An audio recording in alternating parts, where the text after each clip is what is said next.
My husband left me at 73 for a 35-year-old woman. You're old and sick, he said. I just smirked. He didn't know that. 2 years ago, I quietly transferred all the accounts. On the day of the trial, I showed the judge. Good day, dear listeners. It's Clara again. I'm glad you're here with me. Please like this video and listen to my story till the end, and let me know which city you're listening from. That way I can see how far my story has traveled. People always ask me when I first knew. They expect me to say it was the lipstick on his collar, or a strange perfume, or a phone left carelessly on the kitchen counter. But the truth is quieter than that. The truth came to me on a Tuesday morning in October, standing in my own kitchen in Charlottesville, Virginia, watching my husband of 48 years eat his oatmeal and not once look up at me. Donald and I had built something real together. I want you to understand that before anything else. We were not a fairy tale. No marriage lasting nearly 5 decades ever is. But we were solid. I had taught 8th grade English at Monticello Middle School for 31 years.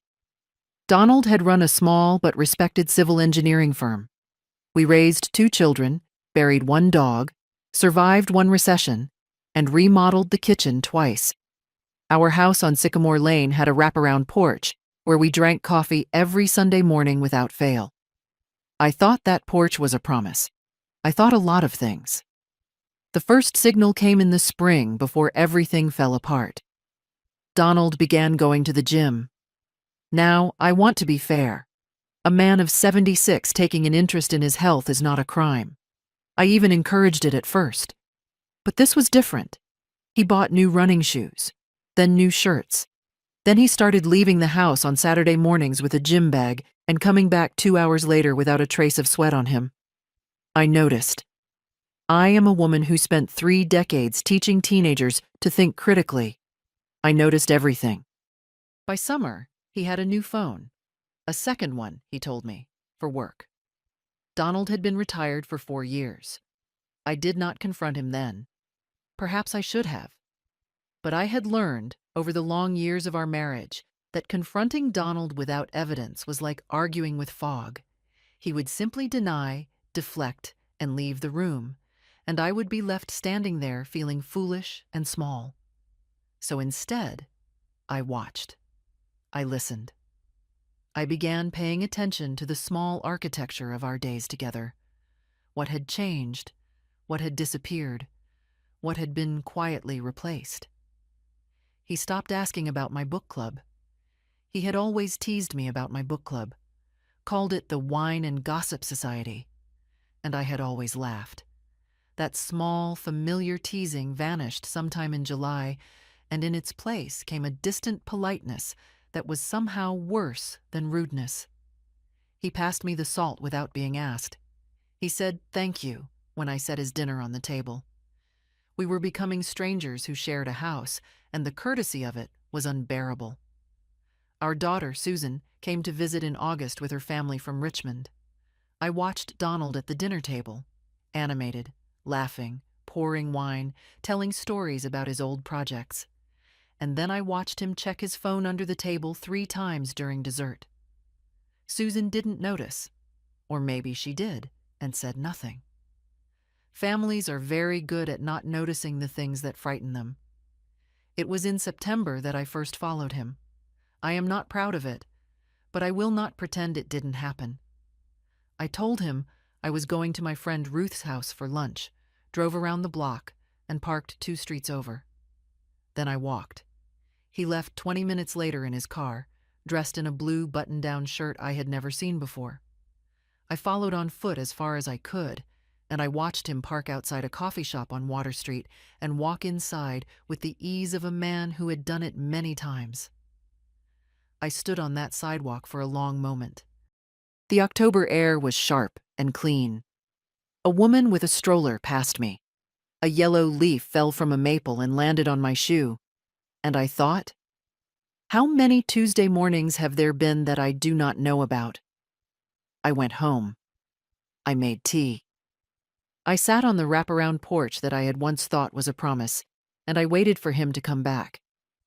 He came back at 4 o'clock, smelling of a different soap, and walked past me into the house without stopping to sit beside me, without asking about my lunch with Ruth, without even looking at the porch. And 2 weeks later, he sat down across from me at the kitchen table, folded his hands the way he always did when he had made a decision, and said the words I had already been preparing myself to hear. "Margaret," he said. He only used my full name when something was serious. "I want a divorce."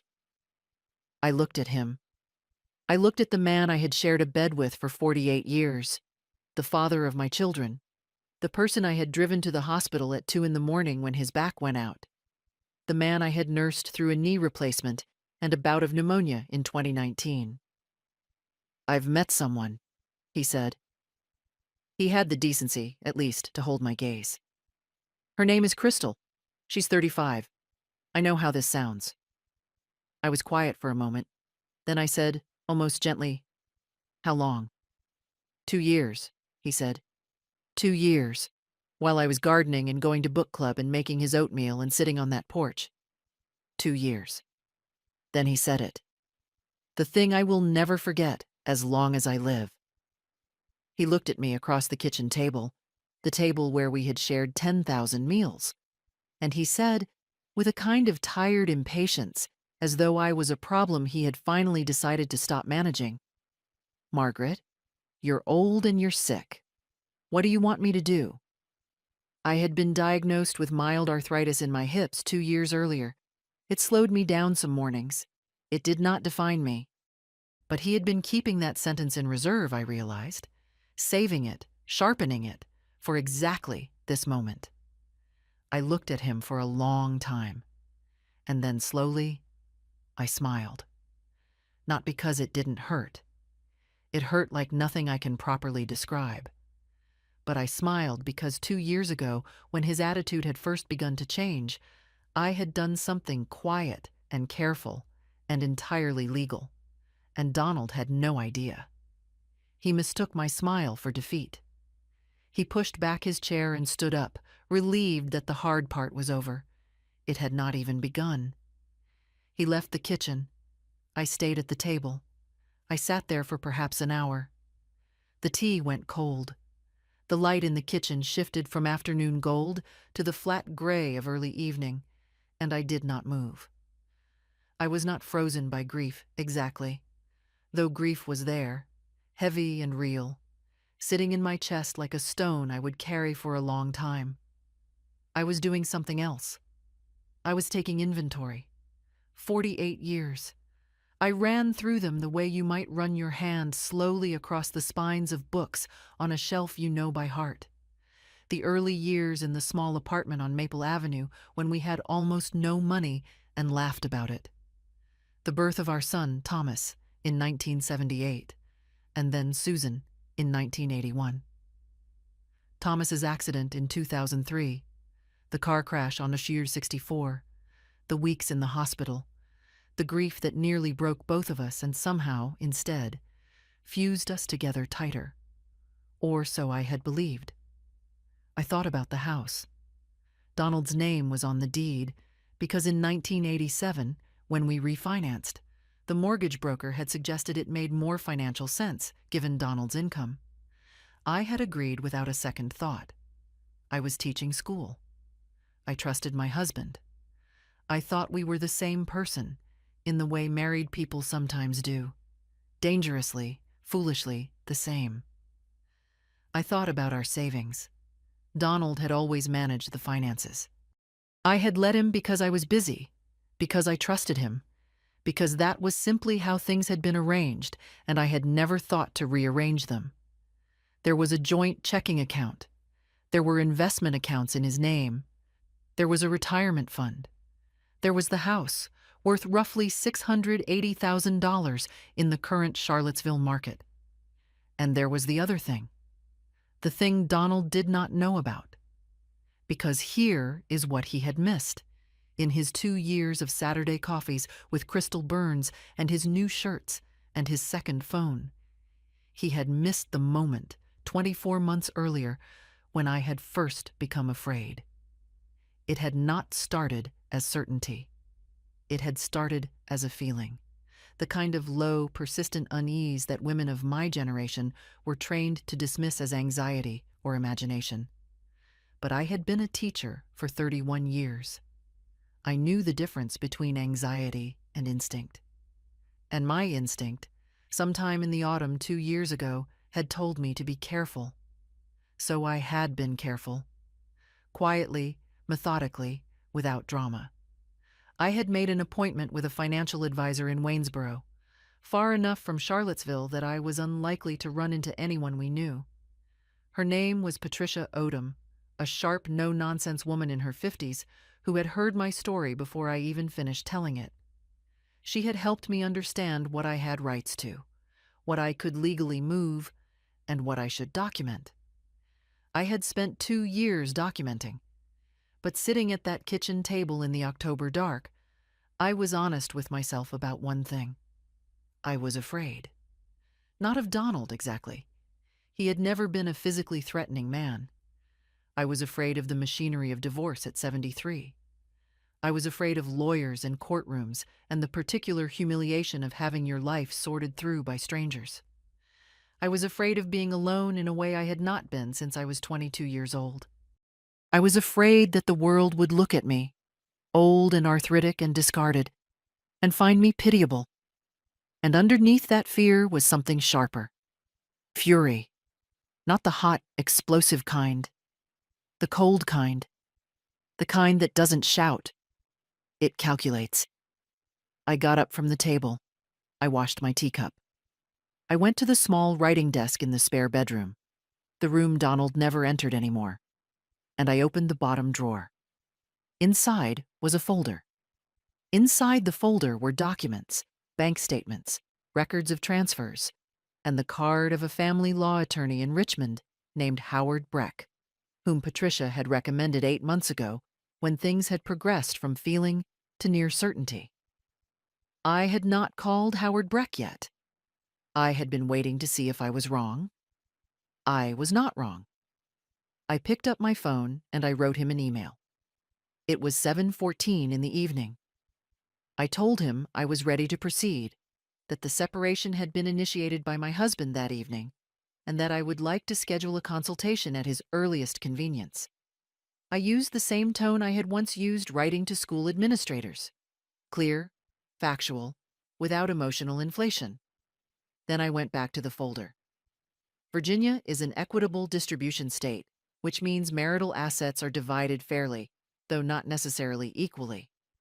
The law considers many factors: length of the marriage, contributions of each spouse, economic circumstances. 48 years, 2 children, 1 income I had supplemented for decades while also managing our entire domestic life. These were facts. These were my facts, and they were powerful. But the most important thing in that folder was this. 2 years ago, with Patricia's guidance and the help of a separate estate attorney, I had converted a portion of my own assets, money I had inherited from my mother in 2018, money that was legally mine alone, into accounts held solely in my name. I had also begun keeping a meticulous record of all household expenses I personally paid, all contributions I had made to our joint financial life that were not reflected in the joint accounts. Donald had access to the joint accounts. He did not have access to my mother's inheritance. He had never asked about it. In 48 years, he had never once asked what happened to the $94,000 my mother left me. I had invested it carefully, and it had grown. That was not my plan. That was simply my foundation, the solid ground beneath my feet when everything else had been pulled away. My plan was something else. I sat at the writing desk with a legal pad, and I began to write. Not in anger, but with the focused clarity of a woman who had spent 31 years teaching children to organize their thoughts. I wrote down what I knew. I wrote down what I could prove. I wrote down what Donald would expect me to do. Collapse, weep, accept whatever he offered, disappear quietly into a small apartment somewhere, and be grateful. And then, on a separate line, I wrote what I was actually going to do. I would not collapse. I would not accept. I would not disappear. I would walk into Howard Breck's office in Richmond with a folder that would make a very clear argument that I had been a full partner in this marriage for 48 years, that I had financial and documentary evidence to support every claim I intended to make, and that Donald James Holloway should think very carefully before assuming that the woman he had just called old and sick across a kitchen table had nothing left to fight with. I closed the folder. I turned off the desk lamp. Down the hall, I could hear Donald on his phone, his second phone, speaking in a low voice. Speaking to her, I imagined, telling her it was done, that I had taken it quietly, that everything would be simple now. I almost felt sorry for them. Almost. The drive to Richmond on a Thursday morning takes about an hour and 20 minutes from Charlottesville on the 64, depending on traffic. I had made that drive hundreds of times over the years. For Susan's college visits, for Thomas's memorial service, for the occasional teachers' conference. I knew every curve of it. But that morning, in late October, driving alone with my folder on the passenger seat, the familiar highway felt different, purposeful, like I was finally moving in the right direction after standing still for a very long time. Howard Breck's office was on the 4th floor of a brick building near Carey Street, a quiet, serious space with law books and framed diplomas and the particular stillness of a place where people's lives are taken apart and examined. Howard himself was a man in his early 60s, compact and careful, with reading glasses he took on and off as he spoke. Patricia Odom had told me he was one of the best family law attorneys in Central Virginia. Within 15 minutes of our meeting, I understood why. He listened without interrupting. He looked through my folder, the statements, the records, the timeline I had compiled, and he did not try to reassure me or soften anything. He told me the truth, which was this. Virginia divorce law was on my side in several significant ways, but the process would not be quick, and it would not be without conflict. Donald would have his own attorney. There would be negotiations and likely a contested hearing about asset distribution. The house was the central battleground. He's going to fight for the house, Howard said, or he's going to try to buy you out at a number well below fair market value. I know, I said. I won't accept that. He looked at me over his reading glasses. Good. Then let's talk about what you have. What I had was this: nearly 5 decades of marriage in which I had contributed financially, domestically, and emotionally to every asset Donald now considered his. I had records. I had Patricia's documentation, and I had something Howard found particularly useful: a detailed log I had been keeping for 2 years of Donald's increasingly separate financial behavior, including several large withdrawals from our joint account that I had not been informed of and could not account for. When I told Howard about the withdrawals, $4,000 in March, $3,500 in June, $2,800 in August, he wrote them down carefully. Do you know what he used that money for? He asked. I have a reasonable suspicion, I said. Howard nodded. We'll need more than suspicion. I nodded back. I know. The first official step was filed that same afternoon. Howard submitted a notice of intent to contest the divorce and petition for equitable distribution of marital assets. It was a formal document, dry and legal, but it meant something real. I was not going to accept whatever Donald chose to offer. I was going to make him prove his case in front of a judge. By the time I drove back to Charlottesville that evening, the document had been served. I learned later from Susan, who heard from a neighbor in the small interconnected way of a community where people have lived for decades, that Donald's reaction when the papers arrived was not calm. He had been on the phone within minutes, not with his own attorney, whom he had already quietly retained, but with Crystal. That told me something. A man who is simply ending a marriage hires a lawyer and waits for the process. A man who is panicking calls the person he has been protecting. I filed that information away. Meanwhile, something shifted in the house on Sycamore Lane. Donald had been sleeping in the guest room since the night of our conversation, which suited me fine. But in the days after the papers were served, his behavior changed. He became watchful. He began coming home earlier than he had in months, as if he needed to monitor something. He went through the mail before I could get to it. Once, I came into the kitchen to find him standing at the desk in the corner, looking at a stack of papers. And he straightened quickly when he saw me, with the particular guilty speed of a person who has just been caught doing something they have not decided to admit to yet.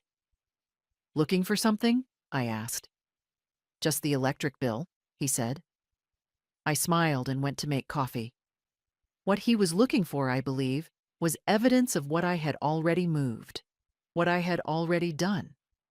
He was beginning to understand that there was a version of this situation he had not planned for. Good. The proof I had been waiting for came not from a private investigator or a dramatic confrontation, but from a very ordinary source, our credit card statement.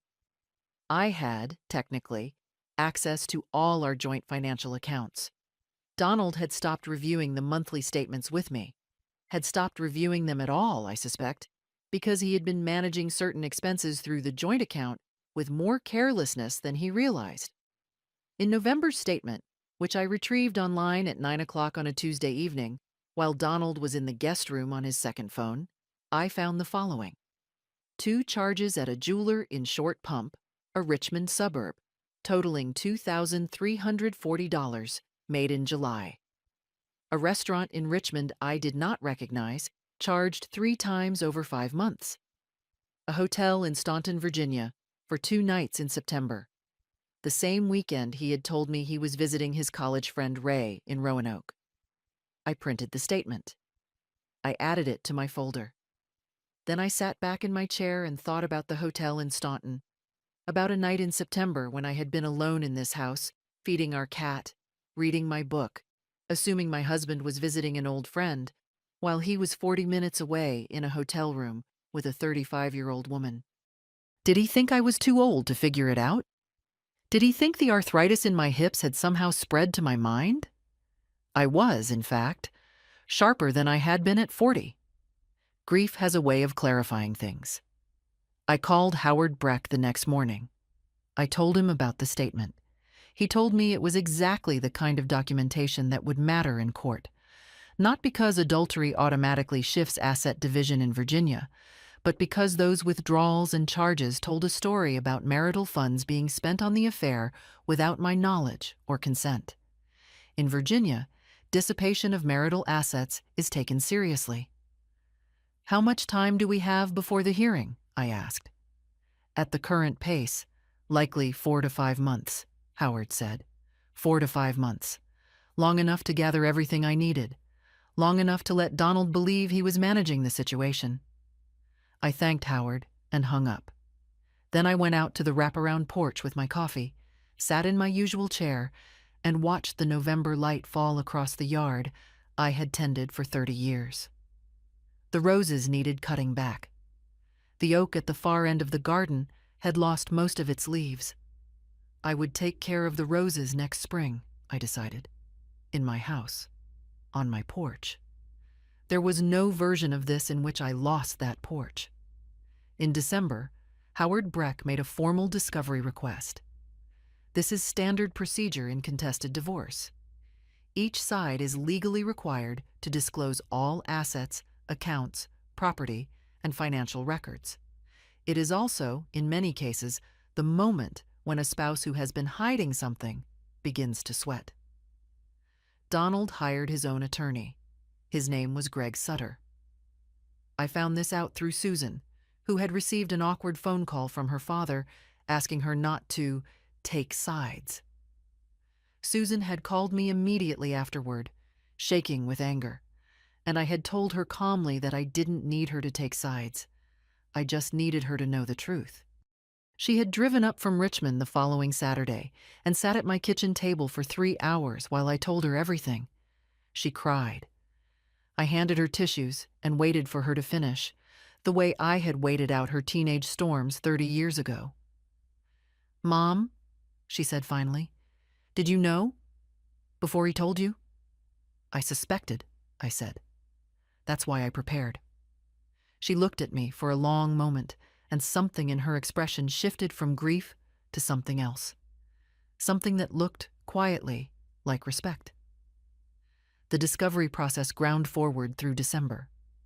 Howard submitted the requests. Greg Sutter filed responses. I submitted my own disclosures.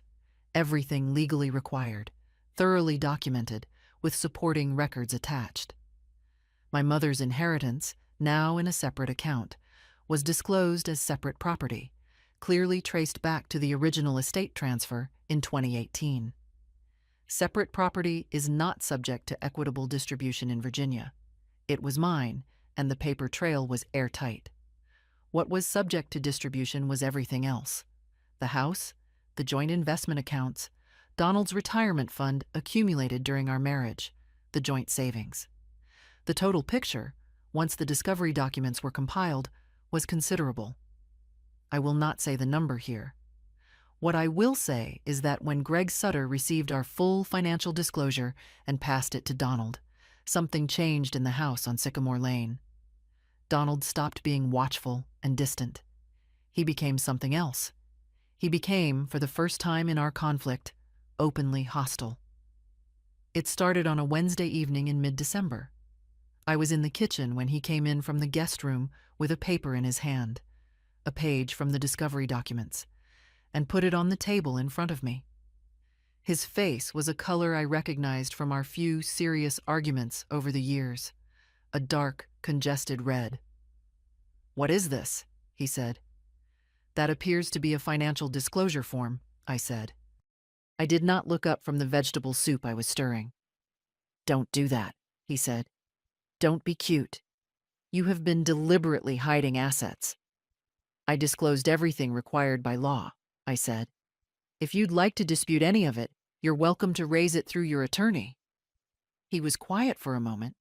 Then, "Patricia Odom, you've been seeing a financial advisor. For 2 years." "Yes," I said, "while we were still married." "We are still married," I said, "until the court says otherwise." He left the kitchen. I finished the soup. The call from Crystal came the next day. This surprised me. Not that she would call, but that she would call so soon, so directly, without pretense. She had gotten my number from Donald's phone, I assumed. She was direct. I'll give her that. "Mrs. Holloway," she said, "I think it would be better for everyone if this was handled without going to court." "I'm sure you do," I said. "Donald just wants to move on. He's not trying to leave you with nothing. But the way your attorney is approaching this, it's going to be expensive and painful for everyone, including you." "Crystal," I said, and I used her name carefully, the way I used to say the names of students who needed to understand I was paying attention. "I spent 48 years building what you are now hoping to benefit from.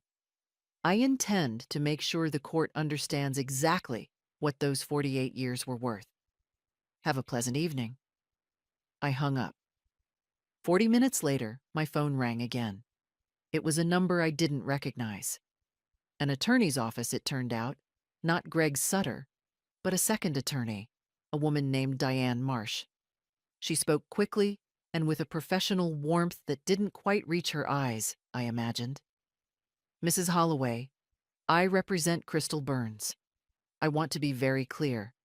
My client has reason to believe that certain financial documents may have been improperly handled in the preparation of your disclosure.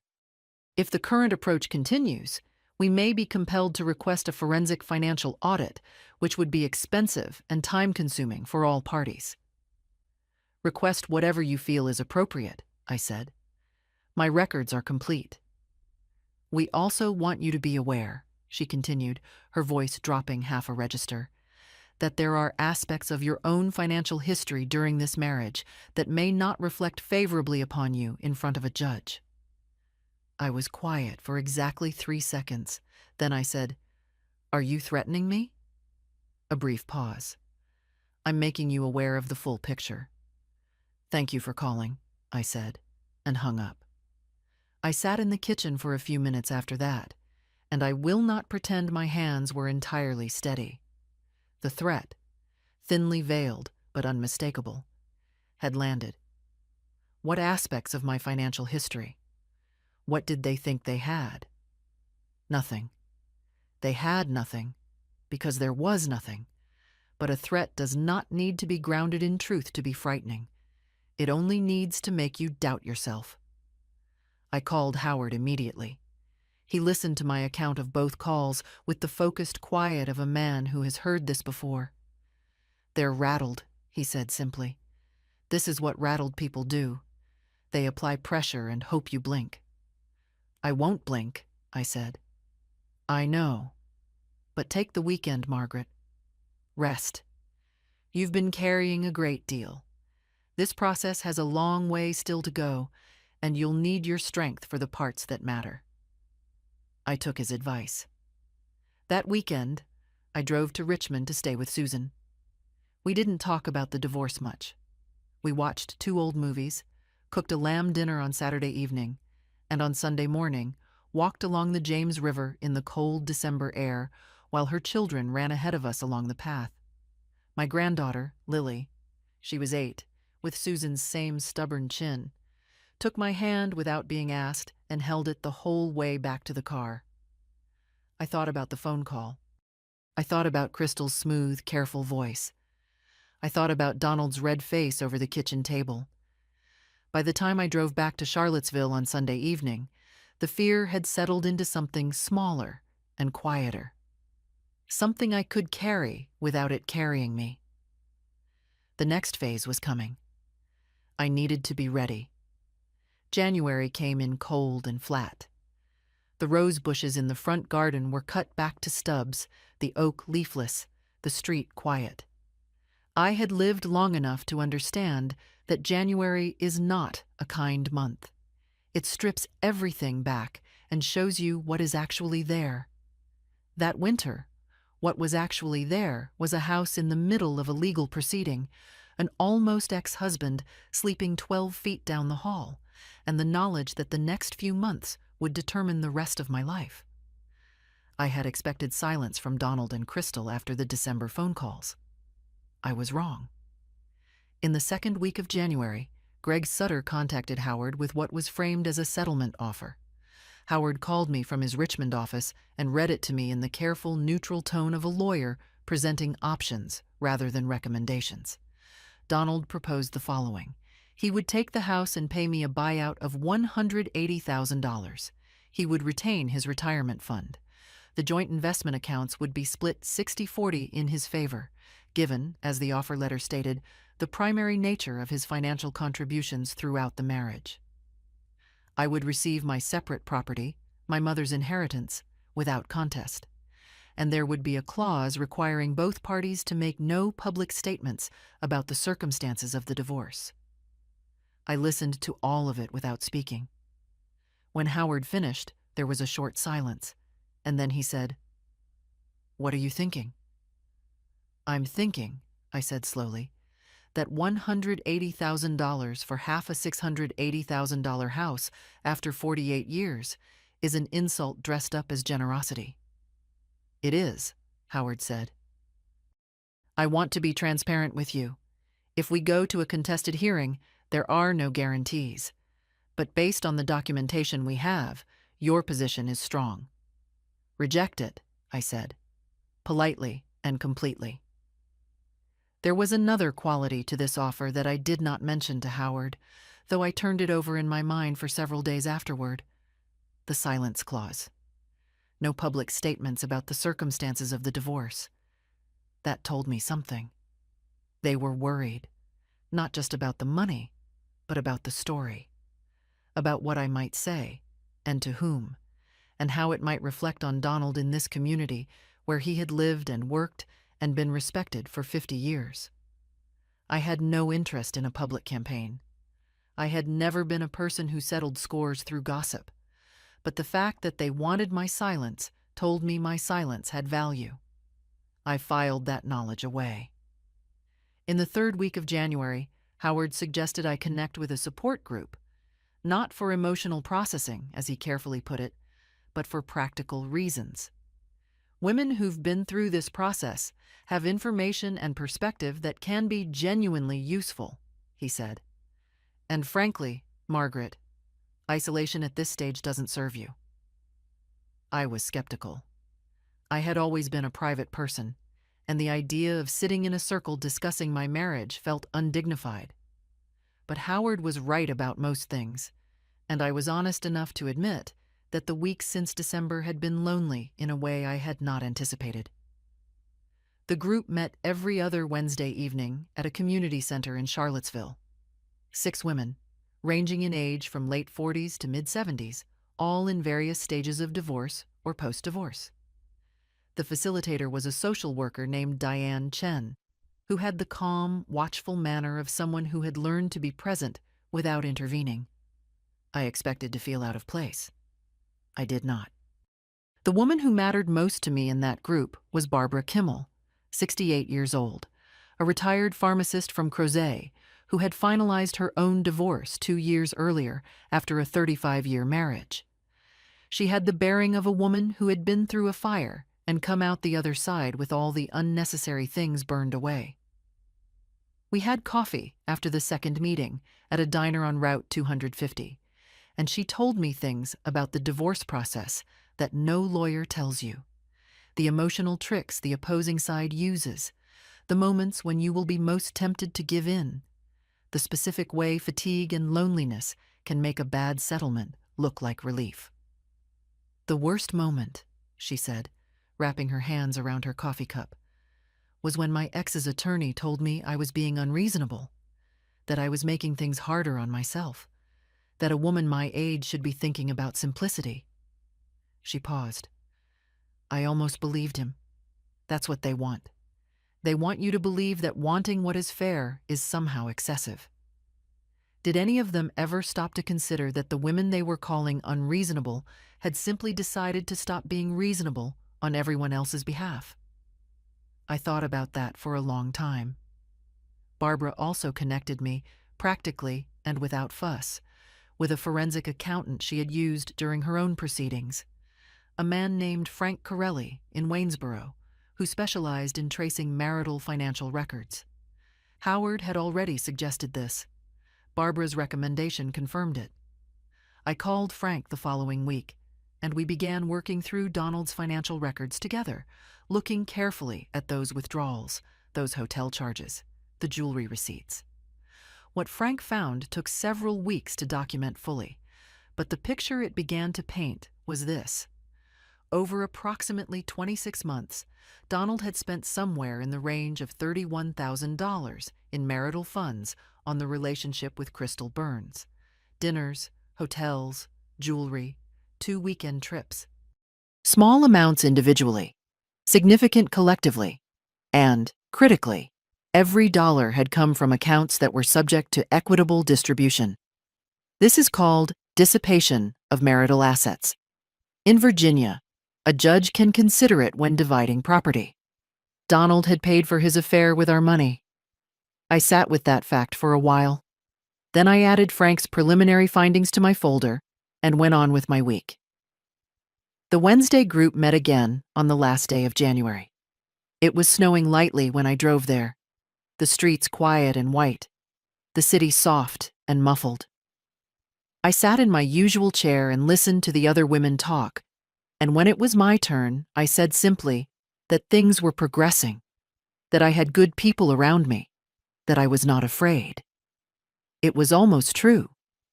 The fear was still there, small and persistent, like a stone in a shoe. But something else had grown up around it. A network of people who understood what I was doing and why. Howard, Patricia, Frank, Barbara, Susan, the Wednesday group. I was not alone. Donald had apparently expected me to be alone.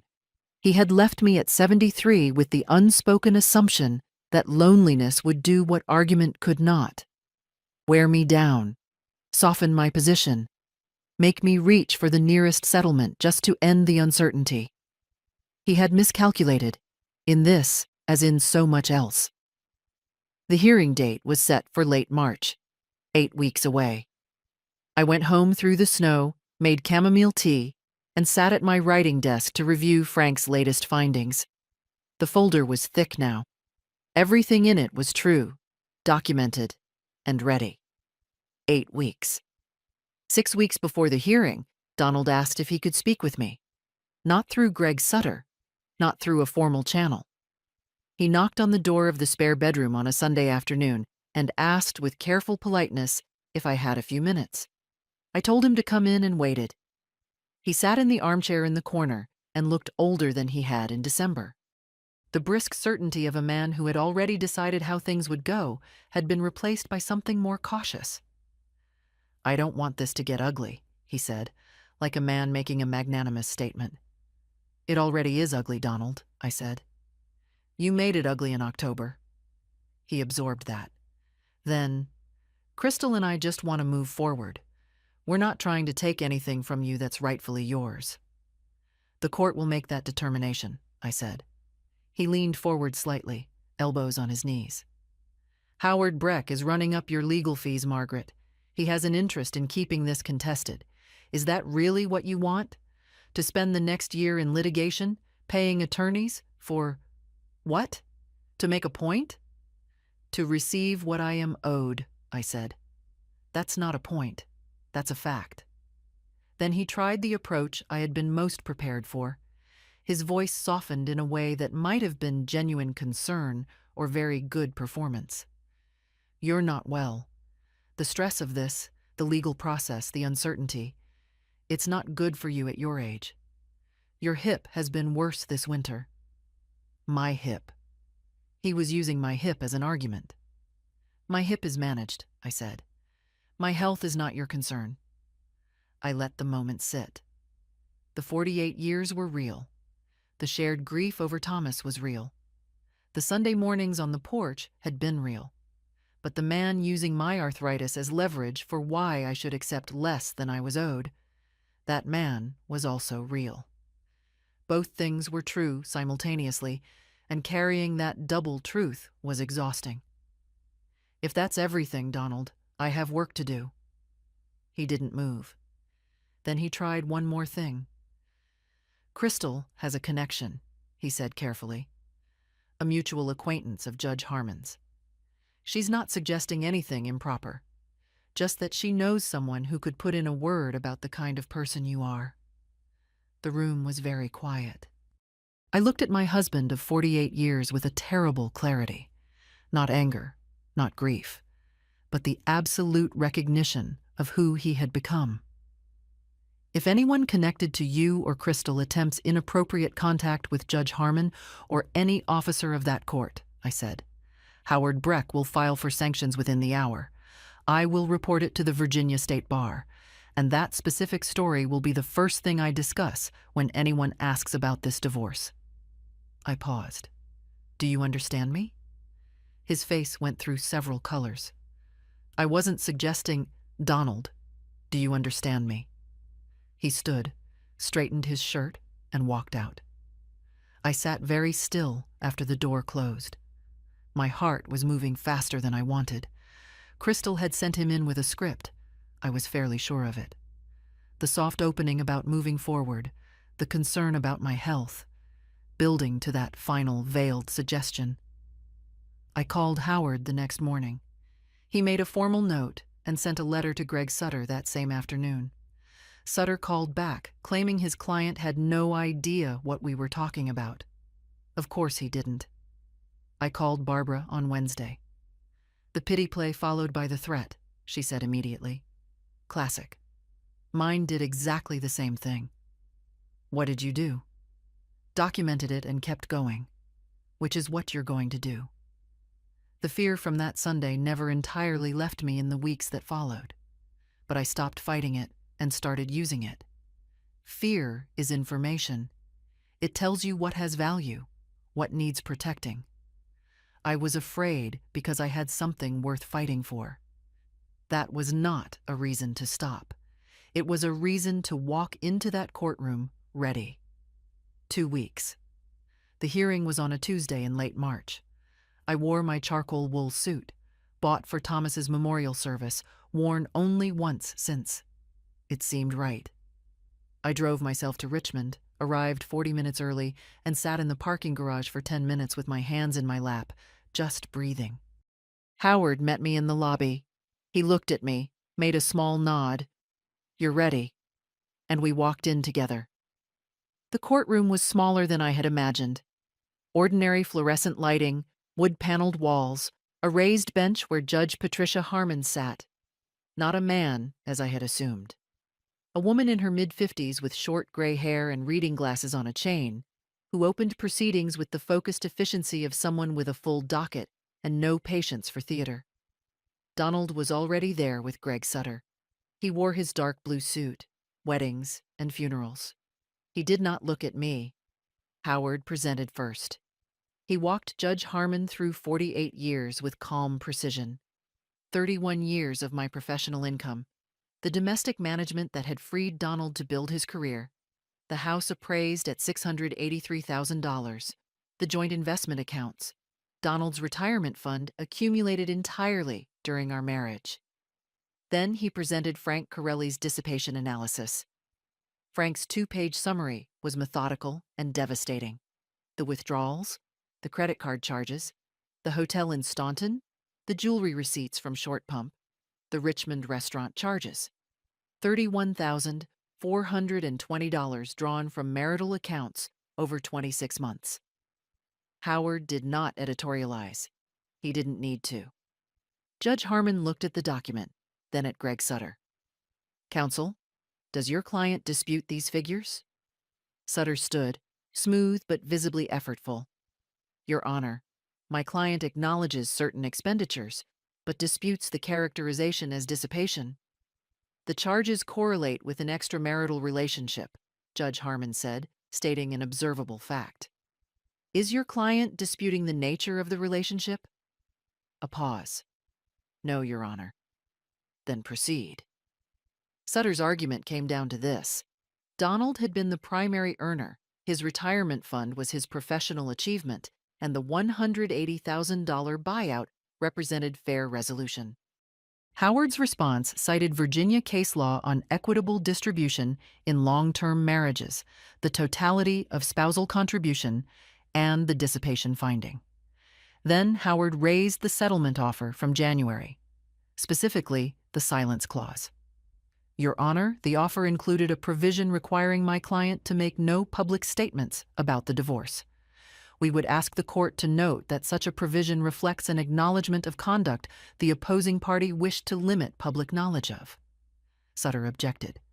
Harmon noted it and made her own note. It was not the most dramatic moment of the morning.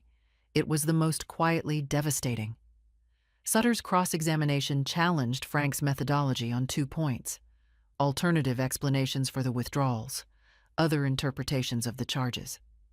Howard laid out the supporting documentation one by one: receipts, booking confirmations, the hotel loyalty record in Donald's name.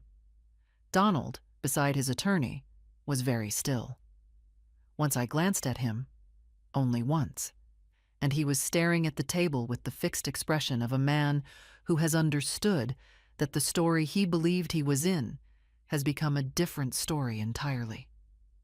Was this the moment he realized what I had meant back in October when I smiled?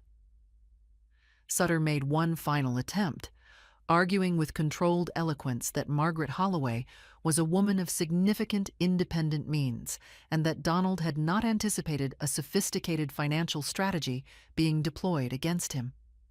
Judge Harmon looked at him over her reading glasses. "Counsel, your client spent $31,000 of marital funds on an extramarital relationship without his wife's knowledge, proposed a settlement awarding her 26% of the marital home's value, and included a confidentiality clause in that offer. You're characterizing her preparation for these proceedings as a strategy deployed against him. Sutter opened his mouth and closed it. I'll have my ruling within 3 weeks. We're adjourned. Howard gathered his papers without hurry. I sat still for a moment, my folder in front of me, my suit exactly as neat as when I arrived. Outside on the courthouse steps, March sun on my face. Howard said quietly, "That went as well as it could have gone." "Yes," I said. "It did." 3 weeks for the ruling. I had waited 48 years. I could wait 3 weeks. The ruling came in 17 days. Howard called on a Thursday afternoon at 2:30. I was in the garden, cutting back deadwood from the rose bushes, the ones I had promised myself I would tend in the spring, in my house, on my terms. I pulled off my gardening gloves and listened. Judge Patricia Harmon had ruled in favor of equitable distribution, weighted significantly toward my position. The house on Sycamore Lane was to be sold. Proceeds divided 65% to me and 35% to Donald. At $683,000, that meant approximately $443,950 to me, not a buyout at $180,000, not 26%. 65. The joint investment accounts. 55% to me, 45 to Donald. The dissipation finding cited as a factor. Donald's retirement fund was subject to a QDRO, entitling me to 38% of the marital portion, at the strong end of what Howard had expected. My mother's inheritance remained entirely mine, untouched. In total, more than 3 times what Donald had offered in January. I sat on the garden bench with the phone in my hand and stayed there a while. The roses were showing their first red buds, small, tight, determined. The oak was beginning to leaf. The April light was that particular gold of things that have been waiting. I called Susan. She picked up on the second ring. When I told her, she was quiet for a moment. Then, "Mom, just that." "I'm all right," I said. "I know you are," she said. "I've known that for months." Greg Sutter filed a motion to reconsider, arguing the dissipation finding had been given undue weight.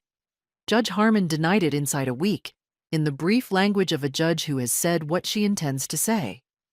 One further attempt, mediation to revisit the QDRO calculation.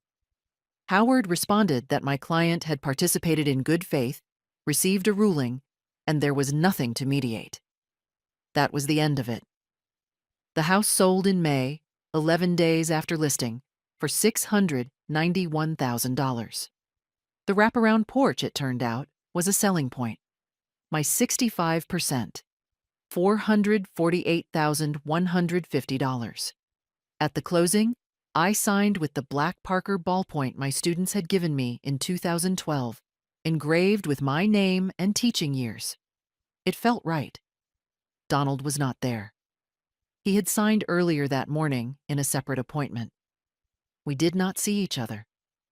I did not feel triumphant in the way I had sometimes imagined during those long winter nights. What I felt was something quieter, a restoration. As if something knocked out of alignment had been, not dramatically reversed, but carefully, legally, permanently set right. Howard's fees were paid. Frank Corelli's fees were paid. Patricia Odom received a handwritten note of thanks because she had been the first person to take me seriously 2 years earlier, when I had walked into her office in Waynesboro with nothing but a feeling and a question. I booked a room at an inn near the Blue Ridge Parkway for a week in June. I called Ruth.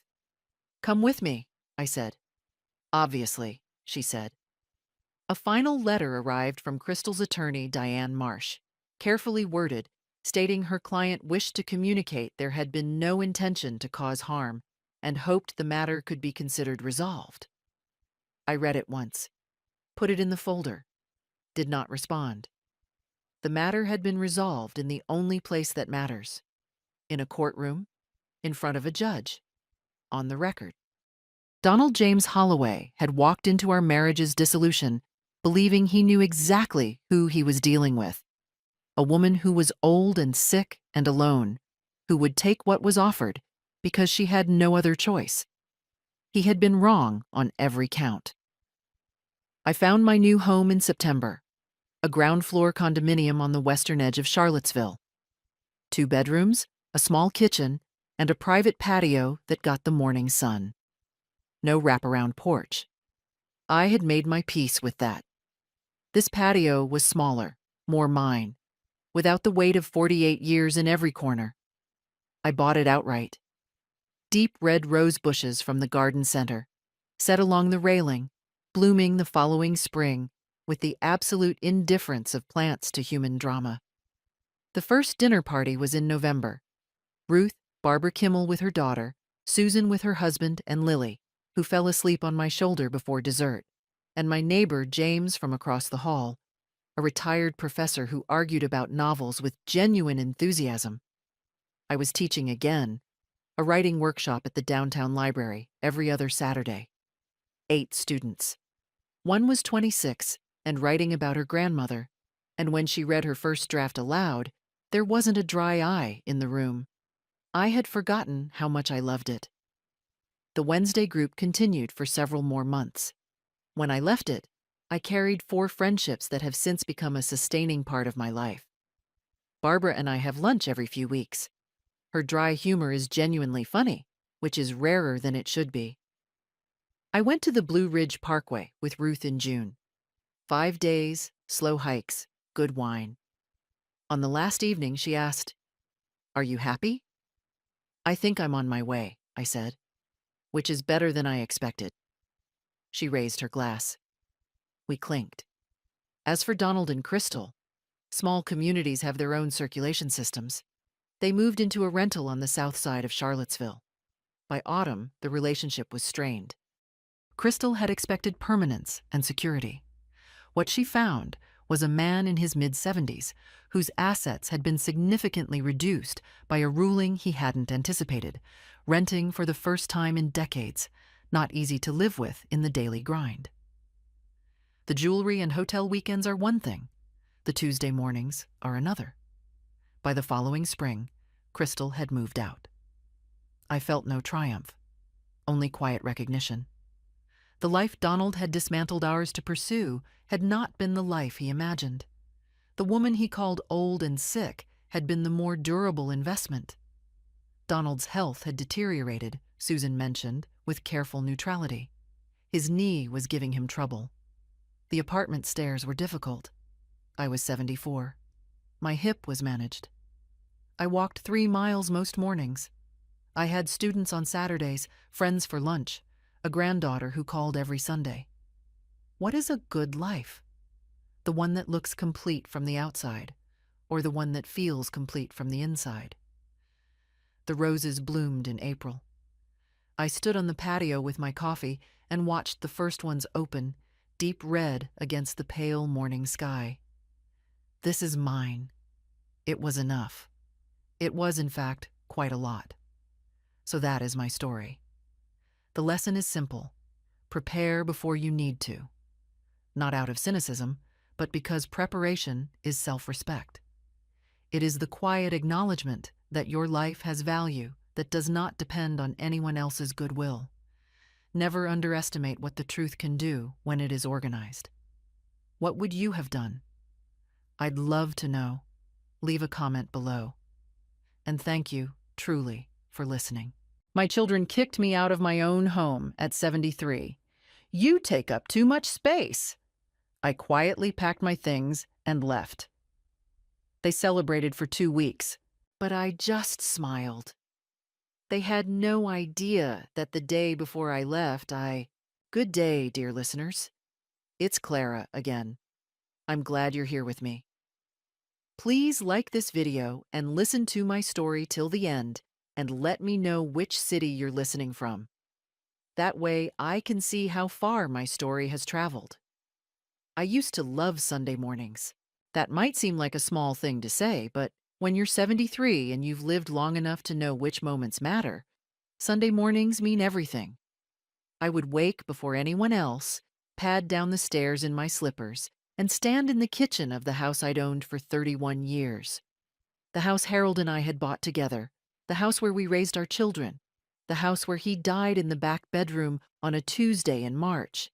And I would make my coffee and watch the light come through the window above the sink. Oak trees in the yard, birds I could name, the smell of old wood and something close to peace. My name is Margaret Caldwell. Most people call me Peggy. I was a high school English teacher for 26 years, a wife for 41, and a widow for 4. After Harold passed, my daughter Diane suggested I sell the house and move somewhere smaller. I said no. This was my home. Every scratch on the hardwood floor had a story. I wasn't ready to trade stories for convenience. What I didn't understand, not yet, was that Diane's suggestion had nothing to do with my comfort. The first signs came slowly, the way bad things usually do. Not as a storm, but as a slow change in the weather that you explain away until you're soaked through and can't pretend anymore. It started about 8 months after Harold died. Diane and her husband Kevin began coming around more often. I told myself it was grief, theirs and mine, pulling us together. Kevin would fix things around the house. Diane would cook. They'd stay for dinner, then the weekend, then longer. I was grateful. I was lonely. I mistook proximity for love. Then Kevin lost his job. That was 18 months ago.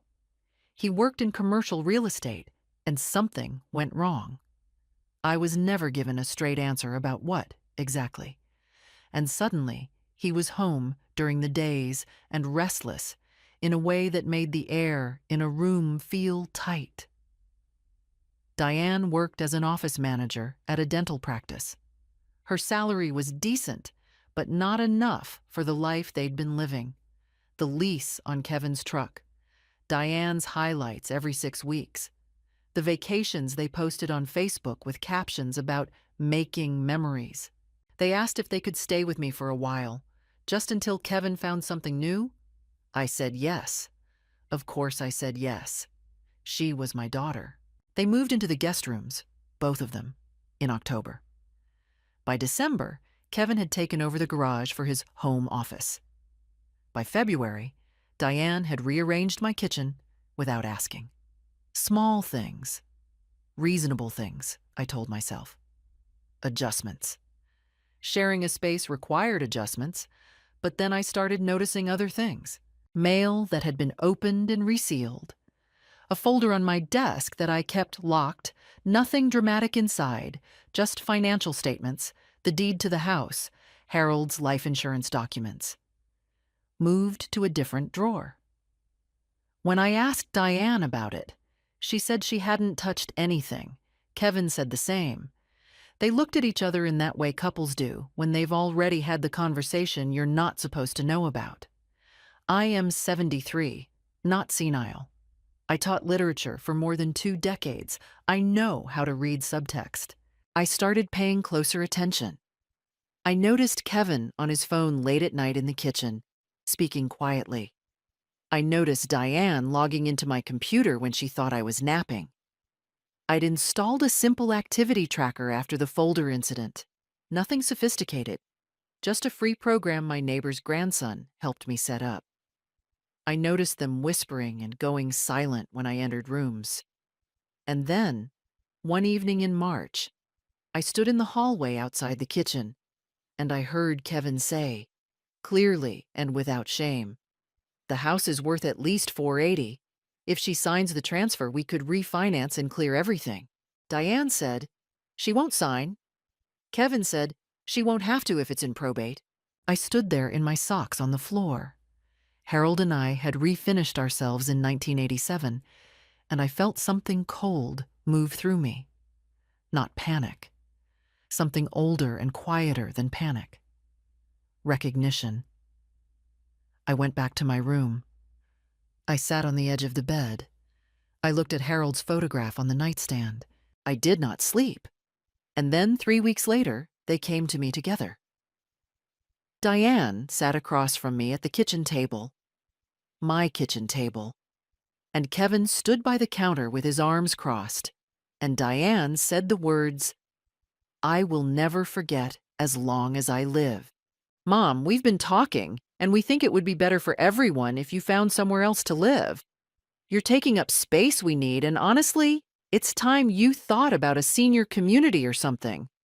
We'll help you look."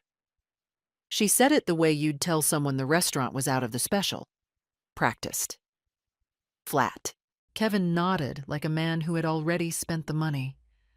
I looked at my daughter's face, the face I had watched for 50 years, and I said nothing.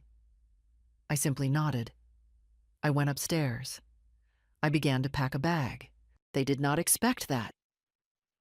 But what they didn't know, what they couldn't have known, was that the day before that conversation, I had already made an appointment with my attorney. I had already begun.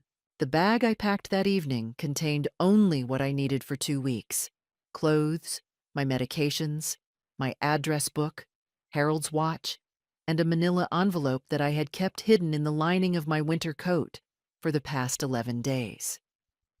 The envelope was thin, but it contained everything.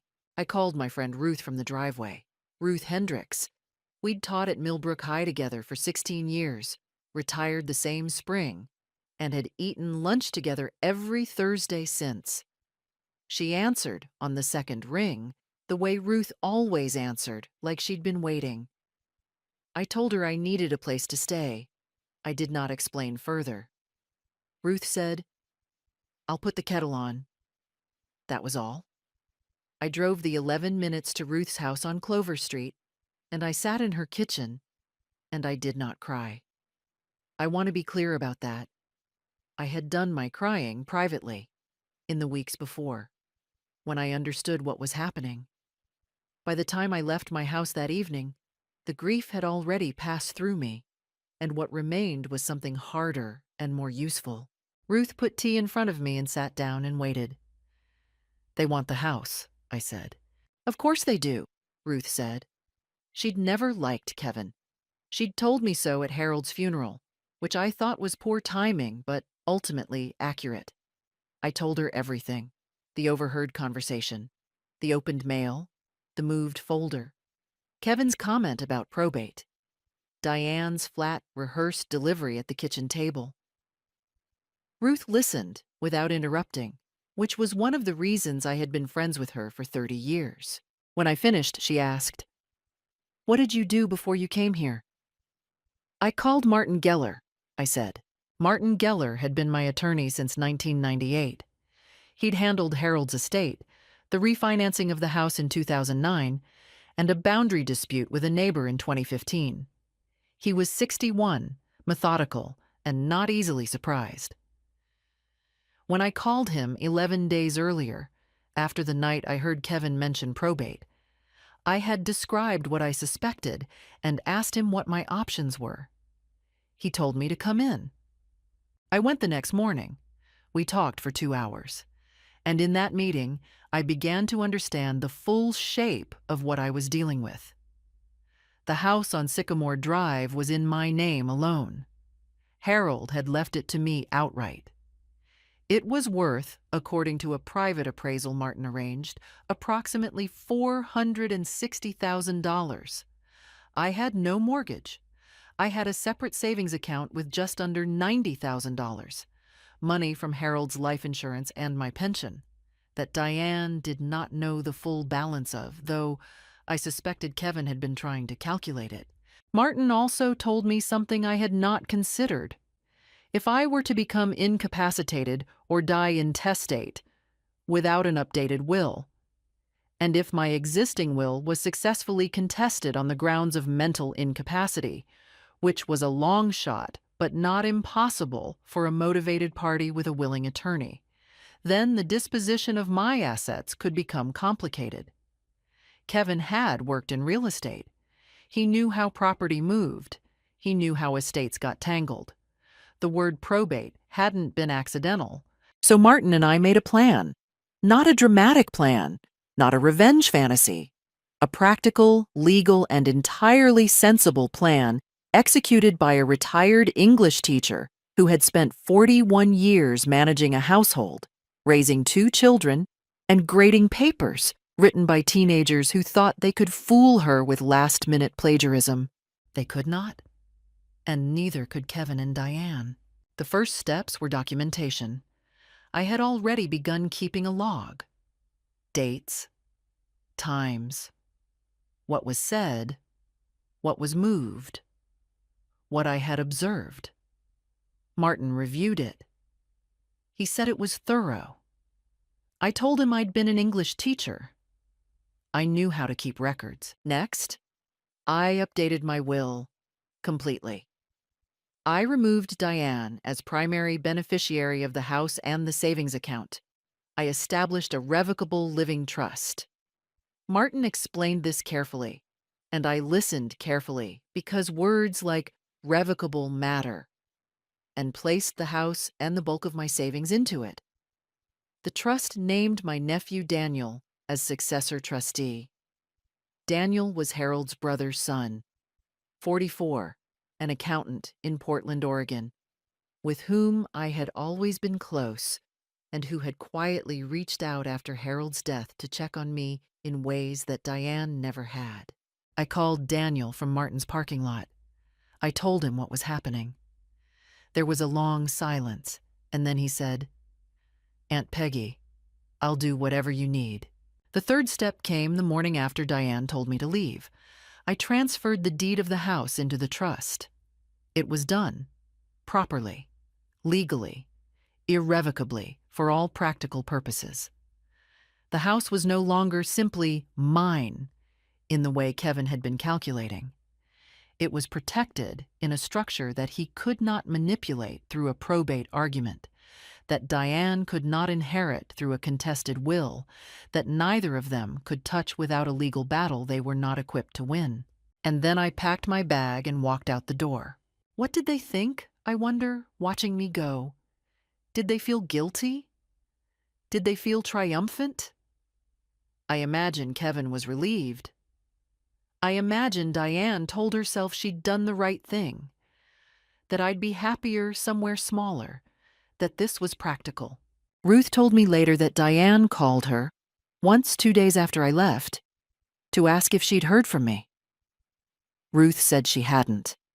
Ruth was the finest liar I knew when the situation called for it. According to my neighbor Carol, who still lived 3 houses down, and who texted me with the dedicated loyalty of a woman who had watched Kevin borrow my lawnmower and never return it, there was a small celebration at the house the Saturday after I left. Kevin's brother came over. There was a grill lit in the backyard. Diane bought wine. I sat in Ruth's guest room and read a novel and ate good soup, and I smiled at the ceiling. Let them celebrate. They were celebrating something that no longer existed. Martin filed the trust documents with the county recorder's office on a Wednesday. He called me at Ruth's to confirm. I wrote the date in my notebook, April 14th, and underlined it twice. That date would matter later. The thing about public records is that they are, by definition, public. Anyone with access to the county property database, a real estate professional, for instance, or someone married to one, could search an address and see changes to its title status. Martin had warned me about this. He said we had perhaps 2 to 3 weeks before Kevin, if he was actively monitoring the property records, the way someone in his former profession might, notice the change. It took 9 days. Carol texted me on a Thursday evening. "Something's going on over there. Kevin's been on the phone for an hour on the porch. Diane's crying in the kitchen. I can see her through the window. Did you do something?" I replied, "Just some housekeeping." I could picture Kevin standing on my porch, the porch Harold built, phone pressed to his ear, his face doing that thing it did when things weren't going his way, jaw tight, eyes moving like he was calculating. I had watched that face for 3 years, and I knew it well. But here is what I also knew, which Kevin did not know I knew. I had more than the trust documents. In the weeks before I left, while I had still been living in my own house, I had done something that required patience more than cleverness. Every morning, after Diane left for work and Kevin settled into the garage with his laptop, I sat at the small desk in my bedroom with the door quietly closed, and I reviewed what I had access to. I had access to quite a lot. The household Wi-Fi was in my name. The router was in the front closet. The activity tracker I'd installed on my computer had logged not just when someone used it, but had captured browser history that Diane had forgotten to clear, including several searches that turned my stomach when I first read them. How to contest a will on grounds of diminished capacity, transferring property from elderly parent, power of attorney without consent, and most chilling, senior living facilities Millbrook area cost, which told me they had been planning this not for weeks, but for months. I printed everything. Martin had it. But there was something more concrete. 6 weeks before I left, I had found, tucked beneath a stack of Kevin's papers in what had been Harold's study and had apparently been repurposed as Kevin's workspace without my permission, a printed email chain. It had been printed and set aside, perhaps as reference, perhaps carelessly. The email chain was between Kevin and a woman named Sandra Holt, identified in the header as a real estate attorney in the next county. In the chain, Kevin described the property at my address. He described my age. He referred to me as the current occupant, not his mother-in-law, not Peggy, not Margaret, the current occupant. He asked Sandra Holt about options for transfer in cases where the owner is elderly and potentially open to persuasion. Sandra Holt's response was cautious. She asked several clarifying questions about whether I had a current will and whether I had appointed anyone with power of attorney. But she had not refused to engage. She had, in fact, recommended that Kevin establish documented patterns of care and dependence before making any formal moves. Establish documented patterns of care and dependence. That was why they had moved in. That was why Kevin fixed the gutters and Diane cooked dinners, and they made themselves indispensable. They were building a paper trail. They were manufacturing evidence of caregiving that could later be used to argue that I had been dependent on them, that my mental state had been compromised, that I had needed guidance. It was not affection. It was construction. I photographed that email chain with my phone before returning it exactly where I'd found it. Martin had those photographs, now sitting in Ruth's guest room with a cup of tea cooling on the nightstand. I thought about Kevin standing on my porch with his phone and his calculations. I thought about what he was realizing in that moment, that the property record had changed, that something had moved without his knowledge, that the ground he'd been standing on was not what he'd assumed. What does a man like Kevin do when his plan slips? He escalates. Martin had predicted this. They'll come to you, he said. When they realize the deed is transferred to the trust, they'll want to talk. They may try to pressure you. They may try to convince you it was a mistake, that you were confused, that you should reverse it. Stay calm. Document everything. Do not sign anything. Do not agree to anything. Do not let them into any room with you alone. I taught high school for 26 years. I have faced down 32 students at once who were convinced they were smarter than me. Kevin was not smarter than me. I picked up my tea. I looked out Ruth's window at her small, tidy garden. I waited. The call came on a Friday afternoon, 11 days after I'd left the house. It was Diane. Her voice had a texture I recognized, the controlled tightness of someone who had rehearsed what they were going to say and was holding the script together with effort. Mom, we need to talk, in person. All right, I said. Can you come to the house? I almost said my house. Instead, I said, why don't we meet at the diner on Maple, neutral ground? A pause. She didn't like that. Neutral ground meant no home advantage, no familiar territory to push me off balance. Fine, she said.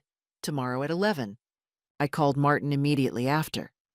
He told me to bring nothing, sign nothing, and keep my phone in my pocket with the voice recorder running, which was legal in our state, a one-party consent state. He also said very calmly that if Kevin attempted to discuss the trust or the property deed in a way that felt like coercion, I should say clearly, once, that I was represented by counsel and that any further conversations about my estate should go through Martin's office. That night I slept well. I surprised myself with that. The diner on Maple was a place I had been eating breakfast since 1989. Marianne at the counter knew my order. The booths were vinyl and the coffee was strong, and I had graded 100 sets of essays in that building over the years. It was mine, that diner, in the way that places become yours when you've spent enough of your life in them. I arrived 5 minutes early. I chose a booth with my back to the wall, Ruth's suggestion, she'd read too many thrillers, and I ordered coffee and waited. They came in together. Kevin was wearing a jacket, which he almost never did on weekends, which told me this was a performance. Diane's eyes were red at the edges. She had been crying, or had wanted me to think she had. They sat down. Kevin put his hands flat on the table. "Peggy," he started. He had never called me Peggy before. Always Margaret, or just a careful nothing. "We know what you did with the house." "Then you know it's done," I said. I kept my voice level. I wrapped both hands around my coffee mug. "You made a mistake," he said. "You were upset, and you made a decision you didn't fully understand. We can fix this. Martin Geller doesn't have your best interests at heart. He's billing you by the hour." I said, "Martin has been my attorney for 25 years. I understand what I signed." Diane reached across the table. She put her hand over mine. Her voice dropped into something soft and practiced. "Mom, we're your family. We were trying to help you. The house is too big, you know that. We wanted to take care of things so you wouldn't have to worry." I looked at her hand on mine. I thought about the search history. How to contest a will on grounds of diminished capacity. "Diane," I said, "I found the email chain between Kevin and Sandra Holt."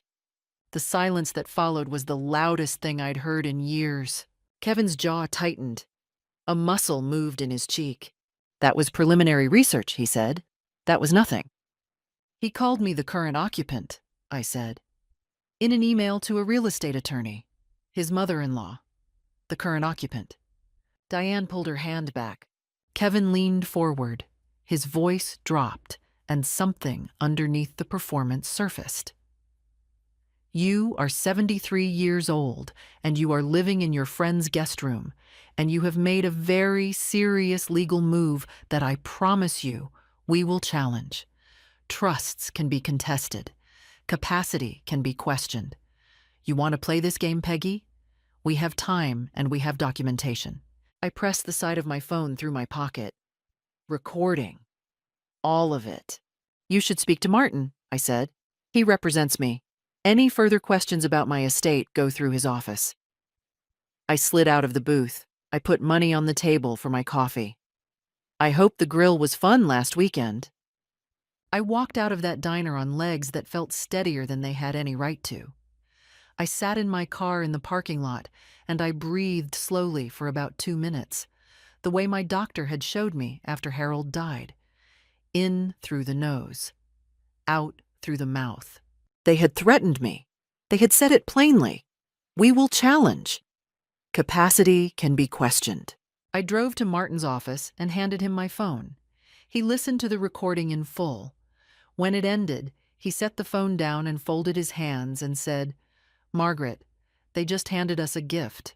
Because what Kevin had said in that diner, capacity can be questioned, we have documentation, said plainly to the woman whose trust he intended to challenge in a public place, on a recorded line, in a state where one-party consent was law, was not a threat that would frighten a court.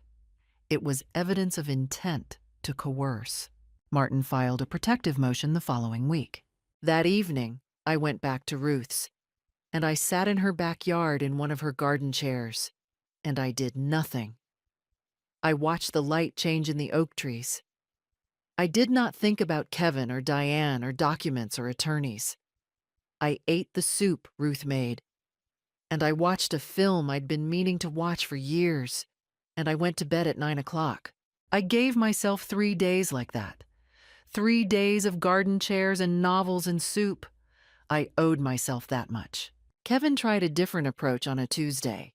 He didn't call me directly. Martin's office had sent a formal letter by then, making clear that all communication regarding estate matters must go through counsel. So instead he called Ruth.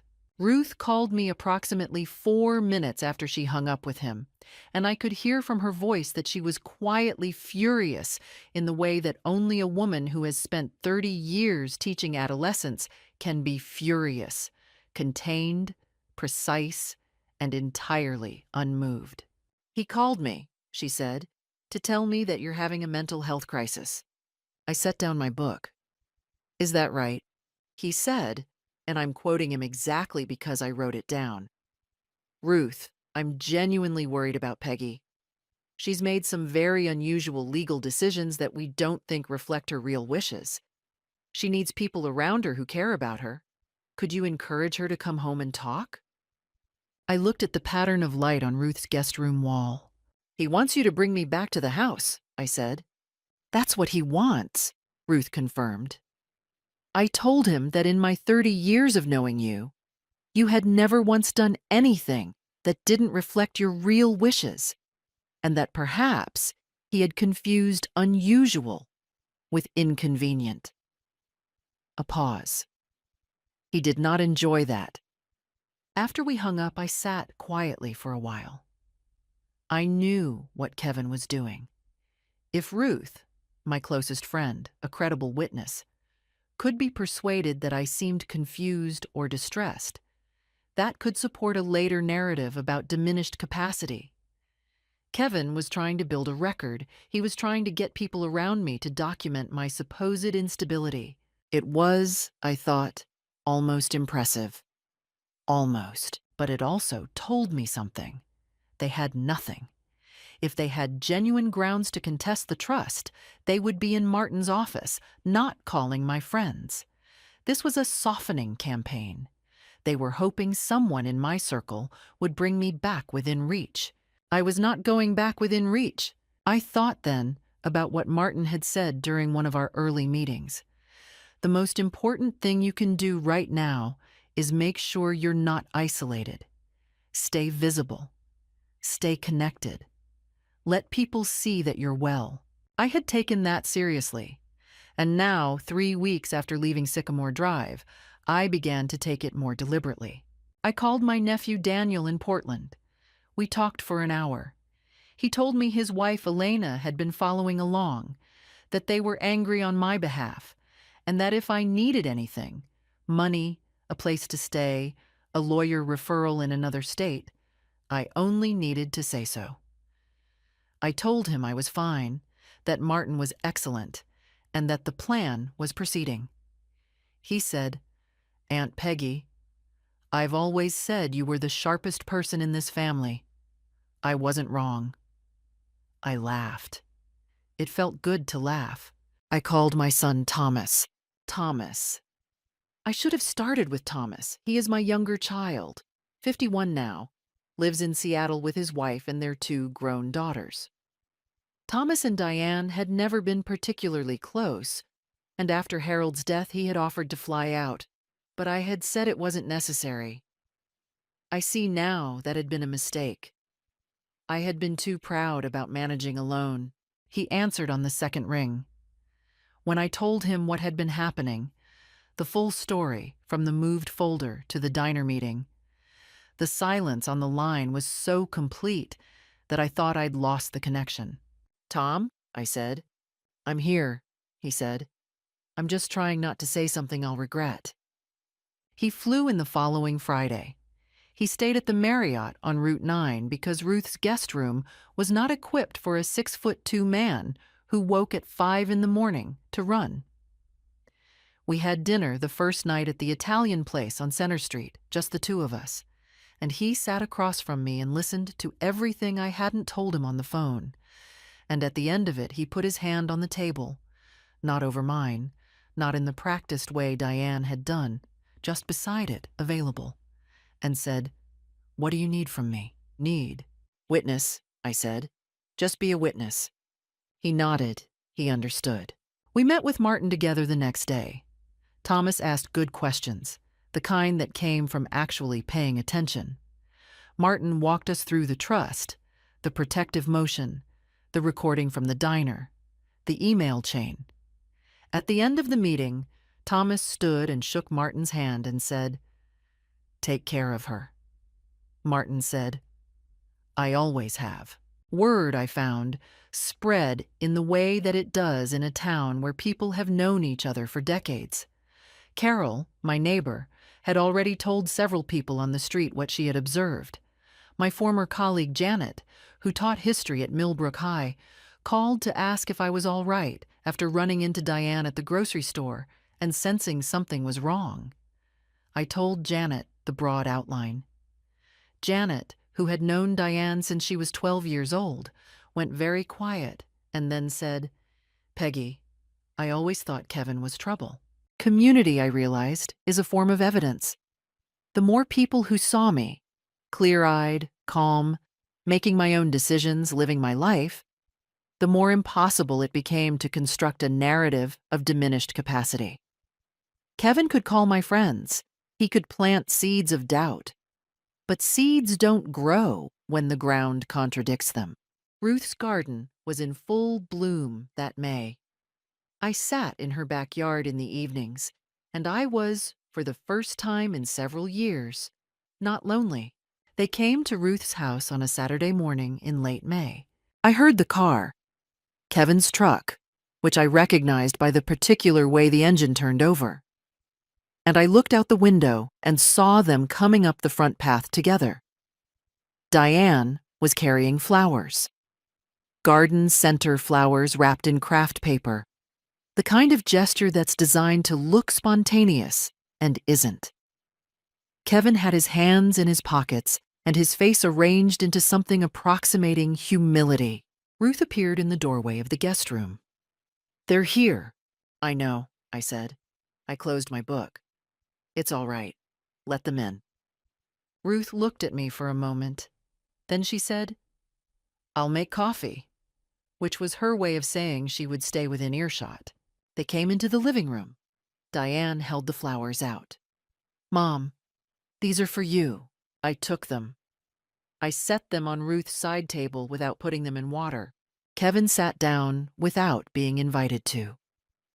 He looked around Ruth's living room with an expression he couldn't quite control. Something between condescension and calculation. Ruth's house was smaller than mine. Tidier, actually, but smaller. I could see him appraising it. "We've been thinking," Diane said. She sat forward on Ruth's sofa, hands clasped, the posture of sincerity she'd learned somewhere. "And we realize we handled things badly. We never should have asked you to leave. That was wrong, and we're sorry." I watched her face. "We'd like you to come home," she continued. "You're home. We'll find somewhere else. We just want our relationship back. We want to make this right." Kevin nodded. He let Diane lead, smart. He'd decided that the soft approach was her territory. I said, "I appreciate you coming." Diane's shoulders relaxed. She had interpreted that as an opening. I watched the small shift in her posture, the release of held breath, the microscopic lean forward. "Of course," Kevin said, and then, because he couldn't help himself, because patience had never been his real nature. "And obviously, with you back in the house, some of the legal stuff, the trust arrangement, that could be revisited. Martin Geller might be steering you in a direction that isn't really in your interest. We could sit down together, all of us, Look at it fresh. Kevin, I said. He stopped. You didn't come here to apologize, I said. I kept my voice even. I kept my hands still in my lap.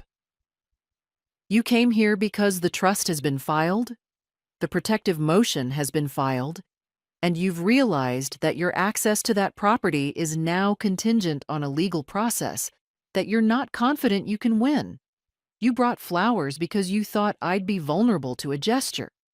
You're asking me to come home so that you can rebuild the environment in which I might be persuaded to undo what I've done. That's not reconciliation. That's strategy. The room was very quiet. Diane's face went through several things in rapid succession. Surprise. A flicker of something that might have been shame.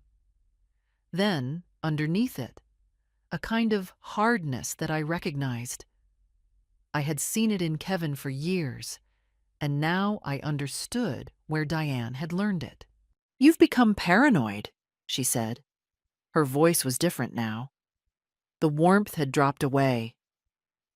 That's what happens when you listen to lawyers instead of your family. Martin has turned you against us.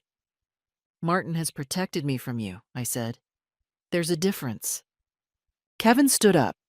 He was a tall man, and he used his height deliberately, the way men sometimes do when words aren't working. You should understand, he said, that we are not going away. We are your family, and we have standing. The trust is one document. There are other avenues.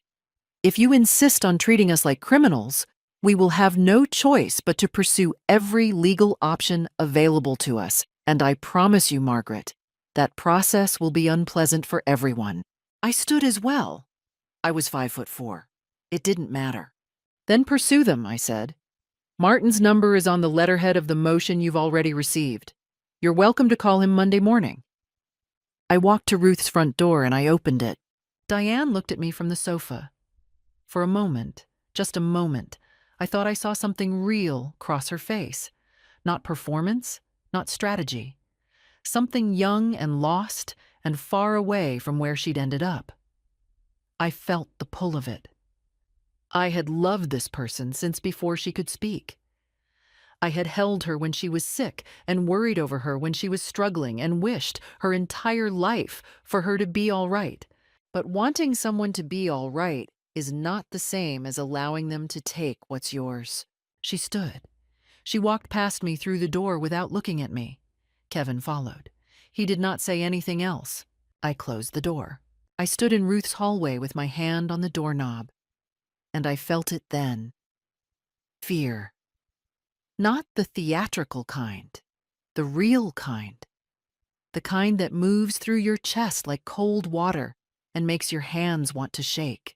Because Kevin was right that there were other avenues. Litigation is expensive and exhausting regardless of who is in the right. A contested trust, even a well-constructed one, takes time. It takes money. It takes the kind of sustained attention that wears a person down. I was 73. I did not have unlimited reserves of any of those things. But here is what I also knew, standing in that hallway. I was right. The house was mine. The trust was valid. The recording from the diner existed.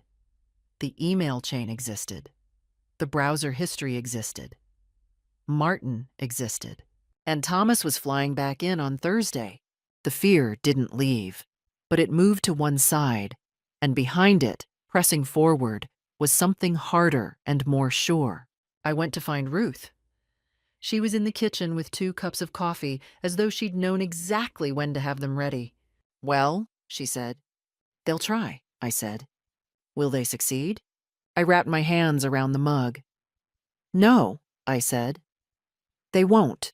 The hearing was scheduled for the 3rd Tuesday in June. Kevin and Diane had, in fact, filed.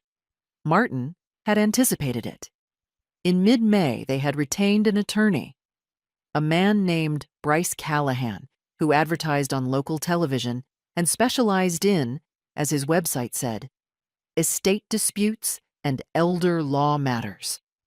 and filed a petition to invalidate the trust on the grounds of undue influence and lack of mental capacity at the time of signing. Lack of mental capacity. Those words, applied to me, had a quality I couldn't quite describe. Not quite fury, not quite sadness. Something that sat between them and burned at a low, steady heat. Martin was not worried. He told me this directly, which I appreciated, because Martin was not a man who offered reassurance he didn't believe. "We have the timeline," he said. "The trust was filed April 14th. We have your medical records from your annual physical in March. Your physician documented your cognitive status as fully intact. We have the email chain, which establishes motive and premeditation on their part. We have the diner recording, which establishes an attempt to coerce you after the fact. And we have a simple, fundamental fact. The trust is a standard legal instrument, properly drafted, properly executed, properly witnessed. There is no basis for the claim." "Then why file it?" I asked. "Because they're hoping you'll settle," he said. "They're hoping the cost and the stress will make you offer them something. People do. Elderly people especially do. They've seen it work." I thought, they have not met me. Daniel flew in from Portland. Thomas drove down from the hotel where he'd been staying since his return. We met the night before the hearing at a restaurant near Martin's office, Thomas, Daniel, Martin, and I, and we ate and spoke quietly about what to expect. Martin walked me through the sequence. I asked 2 questions. He answered them. I ordered dessert. That night, I slept 7 hours. The courtroom was smaller than the ones on television. Wood paneling, high windows, the smell of old paper and something institutional. I had been in this building once before, in 2015, for the boundary dispute. I had won that too. I wore the dark blue dress I'd worn to Harold's retirement party. It had seemed right, in a way I couldn't fully articulate. Kevin and Diane came in with Bryce Callahan, who was younger than I'd expected, and had the air of a man who was confident in rooms where he was the most confident person. He looked at me once, across the room, with an expression I recognized. He thought I was an elderly woman who had been manipulated by a clever attorney and who would unravel under the gentlest pressure. He was the 6th person in my life to make that error. I had stopped counting. I will not give you a legal drama. I will tell you what actually happened, which was more interesting than drama. Bryce Callahan presented their case. He argued that I was a grieving widow in an emotionally vulnerable state who had been isolated from my family by a self-interested attorney and rushed into a legal instrument I did not understand. He presented 2 things. A letter from a doctor who had seen me once at an urgent care clinic for a sinus infection in February, who had noted in passing that I seemed slightly disoriented, which in February, with a sinus infection, I absolutely had been, and a statement from Kevin describing, in careful and sympathetic language, his concerns about my well-being in the months before I left. Martin presented our case. He presented my medical records from my primary care physician of 11 years, Dr. Anisha Patel, which included the March physical and her explicit documentation of my cognitive status. He presented the email chain between Kevin and Sandra Holt, entered in full. He presented the recording from the diner. He presented the browser history logs. He presented a brief from Daniel, as trustee, affirming that I had explained the trust to him clearly and in complete detail during our phone call on April 13th, the day before it was filed. And then Martin did something I had not expected. He called Bryce Callahan's urgent care doctor letter into question with a single, unhurried observation. The doctor in question had seen me for 11 minutes. He had not administered any cognitive assessment. He had written slightly disoriented in a general note about a patient with a documented sinus infection and a 101-degree fever.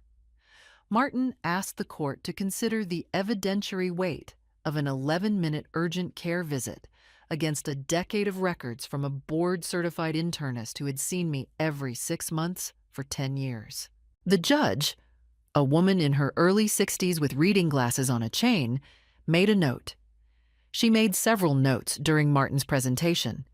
She made very few during Bryce Callahan's. Kevin was called to speak. He had been confident coming in. He had dressed carefully. He had his hands folded and his voice arranged into the register of a concerned son-in-law. But when Martin cross-examined him about the email chain, about the phrase current occupant, about the consultation with Sandra Holt that had taken place 8 months before I left, while he was living in my house, eating meals I cooked, fixing gutters I paid for, Kevin's voice developed a quality I had never heard in it before: uncertainty. He tried several things. He said the emails were exploratory, just research. He said he'd never intended to act on them. He said Sandra Holt had advised him against any formal action, and he'd taken her advice. Martin pointed out that Sandra Holt's response had in fact recommended that Kevin establish documented patterns of care and dependence, which was precisely what Kevin had then done for the following 8 months. Kevin said that wasn't how he'd interpreted it. Martin said, "Mr. Renner, how would you interpret it?" Diane, I noticed, was looking at her hands. The judge recessed for 30 minutes. She came back. She read her decision from the bench in a voice that was entirely without drama, which is how the most significant things in life are usually delivered. The petition was denied. The trust was valid. The protective motion was upheld.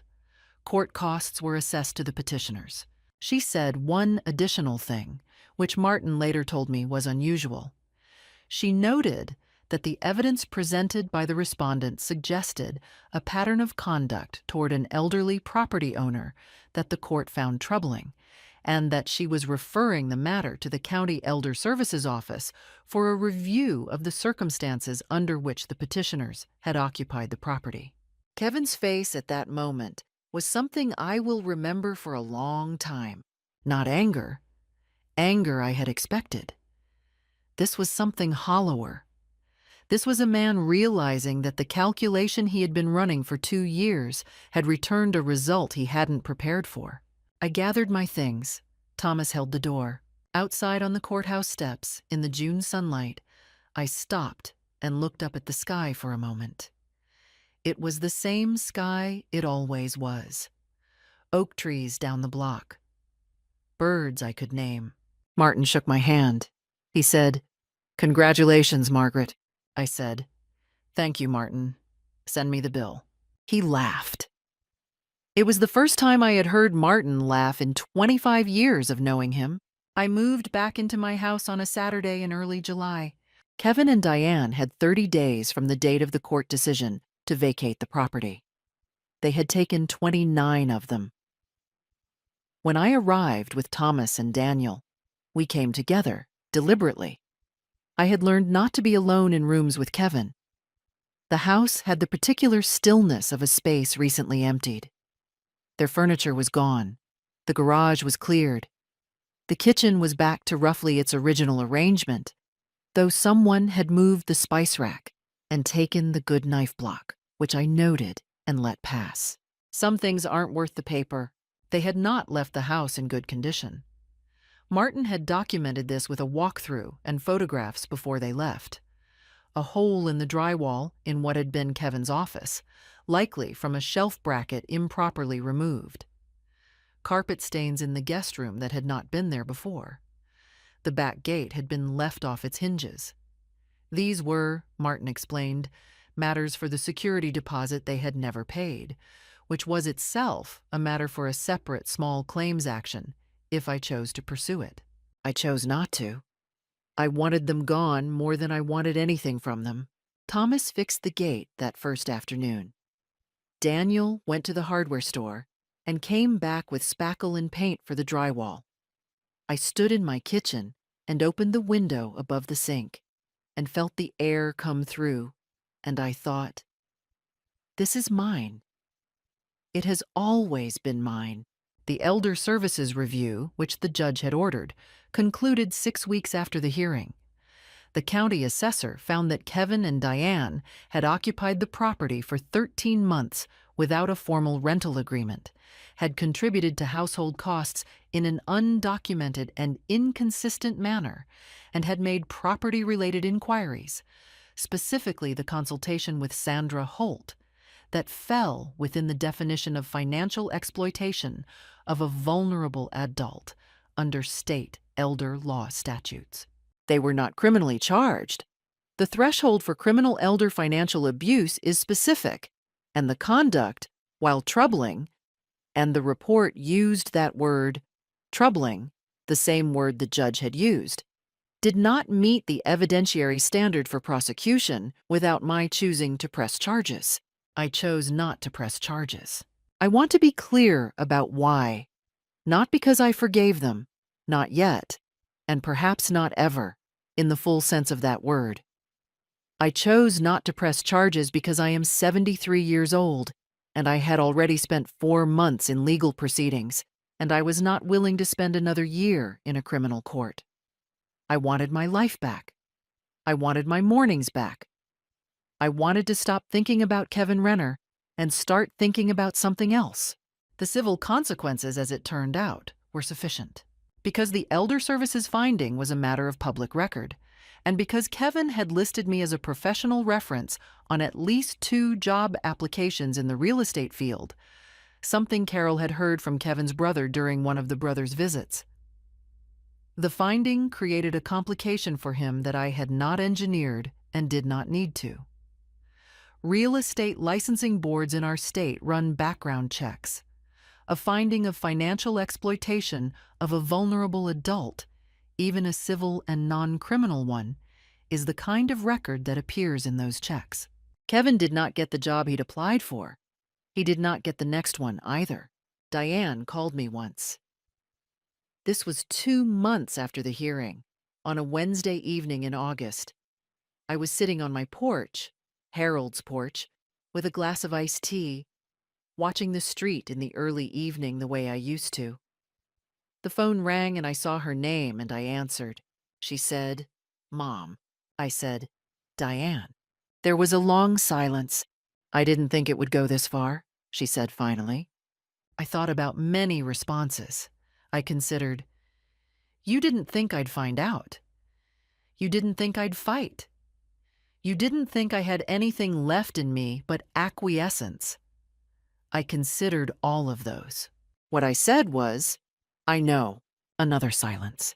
"Kevin," she started. "Diane," I said, "I'm not going to talk about Kevin tonight. If you want to talk, we can talk, but I'm not doing it tonight." She said, "Okay." And then, "I'm sorry, Mom." I don't know if she meant it. I genuinely do not know. I have thought about it many times since, and I have not arrived at a conclusion.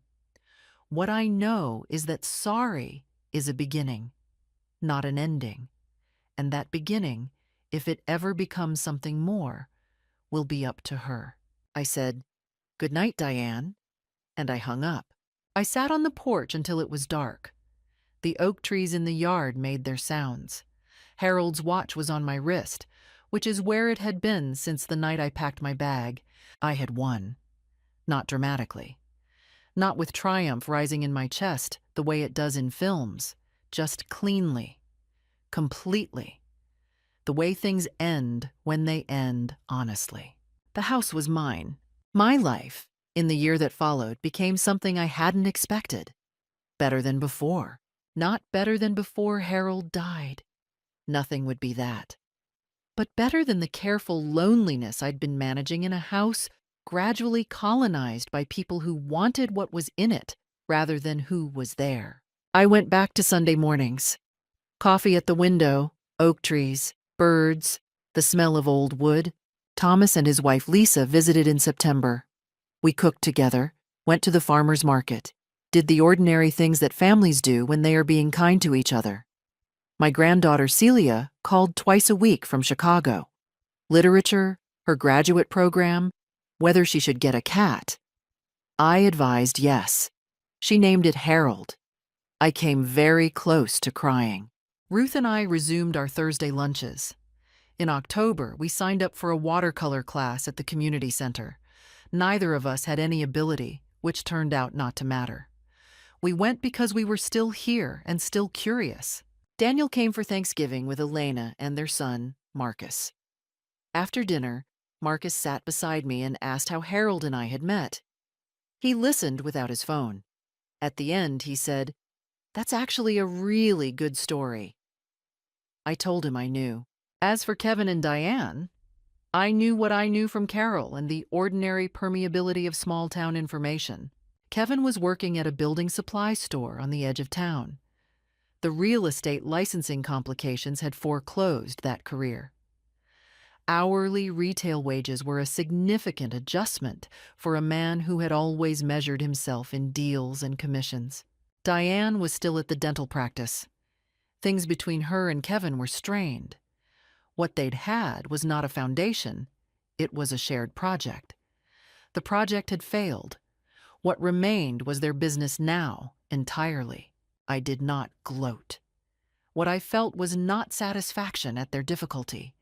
It was simply the absence of them. The space they had occupied finally returned. There was a morning in November. Crisp, the oaks going orange. When I stood at the kitchen window and felt, fully and without reservation, that I was exactly where I should be. Harold's watch on my wrist. The scratch on the third floorboard, the one Tommy had made with a toy truck in 1978. I poured a second cup. I opened the window. November air came in, cold and clean. I was 73 years old. I was home. Here is what I learned. Your name on a document means nothing if you are not willing to defend it. Love is not the same as obligation. And the people who tell you that you are taking up too much space are usually people who want your space for themselves. I was 73 when my children showed me who they were. I chose to believe them, and I chose to act. What would you have done in my place? If this story stayed with you, leave a comment and share it with someone who needs to hear it today. Your support means everything. Thank you for listening to the end. The house is still on Sycamore Drive. The oak trees are taller every year.